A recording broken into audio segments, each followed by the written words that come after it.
Pemirsa, jembatan Tukat Penatih di Jalan Gatot Subroto Timur yang retak 10 Oktober lalu sudah mulai diperbaiki.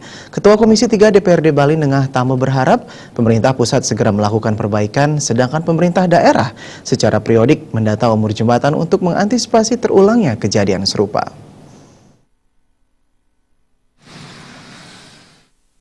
Pasca ambruknya jembatan Dangin Tukadaya Jembrana awal tahun yang lalu, perbaikan jembatan akan rampung dalam waktu 3 bulan. Namun sampai saat ini, jembatan yang berusia puluhan tahun tersebut belum diperbaiki. Jembatan darurat yang selalu dilintasi truk bertonnase berat terlihat retak. Masyarakat berharap pemerintah pusat segera memperbaiki jembatan penghubung distribusi barang dari Jawa menuju Bali maupun Lombok ini. Ketua Komisi 3 DPRD Bali Nengah Tamo mengatakan, ambruknya jembatan di Jembrana seharusnya menjadi pelajaran dan sinyal agar pemerintah daerah segera mendata jembatan lainnya di Bali yang telah berusia puluhan tahun sehingga dapat diremajakan demi keselamatan pengguna jalan.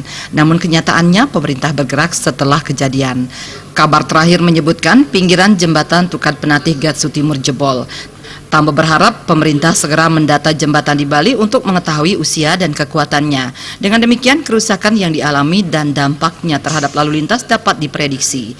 Kita bahwa hal-hal yang begini ini semestinya menjadi tanggung jawab baik itu balai, baik itu dinas PU, provinsi maupun kabupaten kota, untuk secara periodik dia memberikan laporan kepada pejabat di atasnya dalam hal ini gubernur atau bupati untuk memberikan atensi khusus karena ini jembatan sudah lama umurnya, gitu lah.